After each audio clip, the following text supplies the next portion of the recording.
So we're getting lots of questions about overnight burning. Why are manufacturers anti it? Please like and subscribe. Yeah, in all of their instruction manuals and all of the sort of blurb things, it will say for intermittent use and that sort of thing. The reason is years ago, stove installations were not done like they were done now. People burned lots of wet wood. Part of there not being proper installations, people didn't line chimneys, so you'd get leaky chimneys, you'd get smoke coming into bedrooms, you'd get tar build up because you were burning wet fuel, you'd get chimney fires, the list of potential problems were endless. But of course the flip side is that wasn't just caused by overnight burning, that was caused by just stoves and the way we were installing. Basically, manufacturers have had a decade, couple decades, or however long of problems from stoves, and one of the potential issues, or one of the potential causes, was people loading up their stove, shutting it down, right down, on old inefficient stoves, because that's the other thing that's changed. Stoves burn so much cleaner, but you know, we've all seen an old stove covered in tar, glass all black, and whatever's happening to the glass is happening to the chimney, and so you're building up loads of stuff and a potential chimney fire. And I mean, as I say, the lists are endless of well, there's just piles of things that Spring me. It is endless. Yeah. Obviously stoves has been used a lot in Britain for the last sort of 40, 50 years. We've had to do loads of learning. You know, that's why that all of that, you know, people imagine that we've been using stoves in the way that we see stoves for hundreds of years. We haven't. Stoves are a new thing for Britain. Basically, they were introduced by Yokel, a Scandinavian manufacturer, in a big way, probably back in the 60s. So how do you mitigate those risks?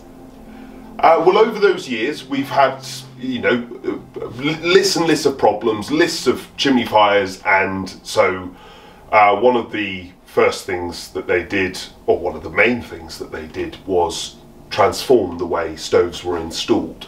Previously, there were no regs. You had to have a door or a window that you could open in a room with a stove, so that if the room filled with smoke, you could clear the smoke.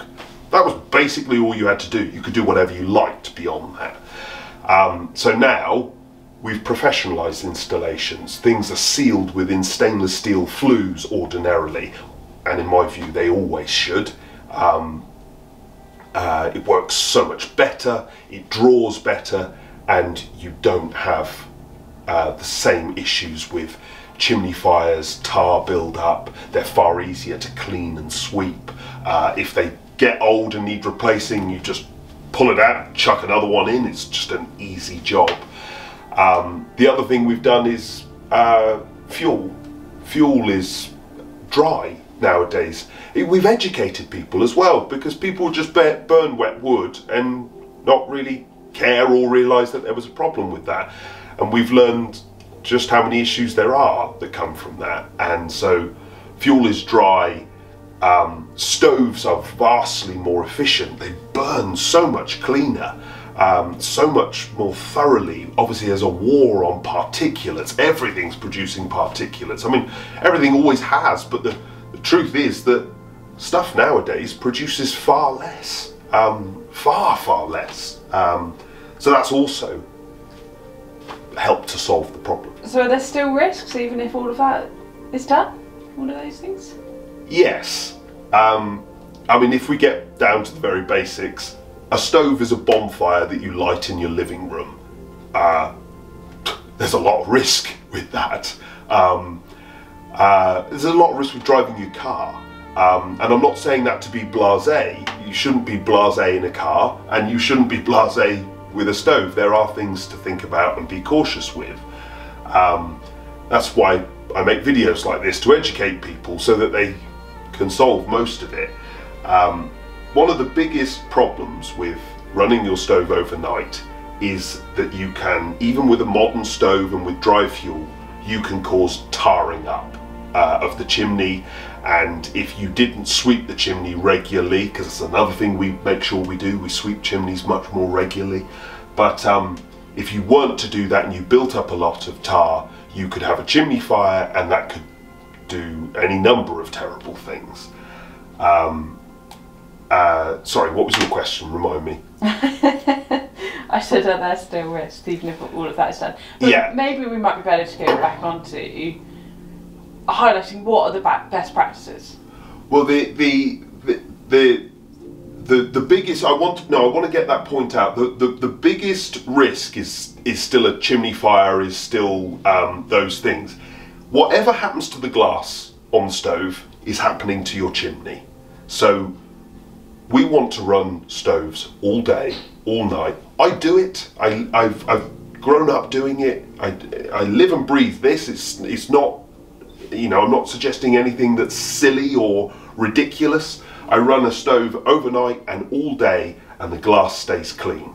You do that, the risks are so minimal at that point, because and that's only possible with a modern stove that's really, really clean burning, because now we can run stoves for long periods without causing all this tarring, and that's all down to efficient stoves and dry fuel.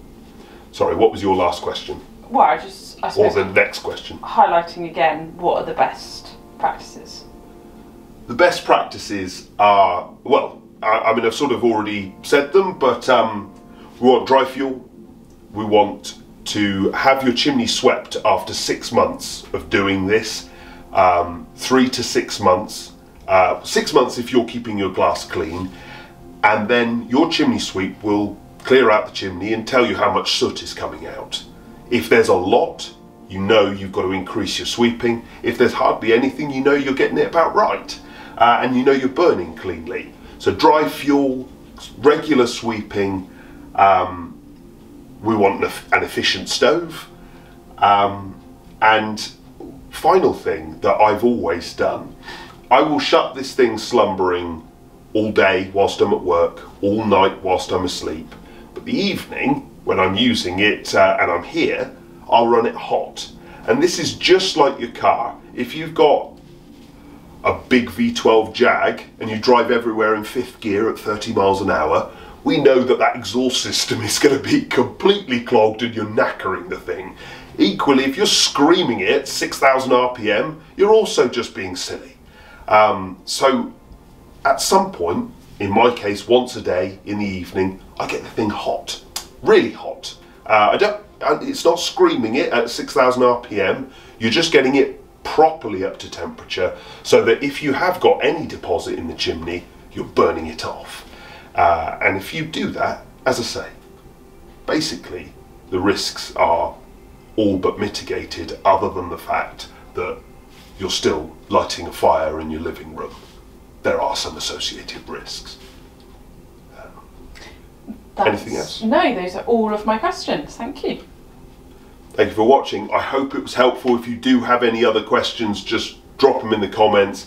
And obviously, I've been told I should be asking people to like and subscribe more regularly, because apparently 90% of my viewers are not subscribed, and apparently that makes my stats look very bad. Thank you anyway.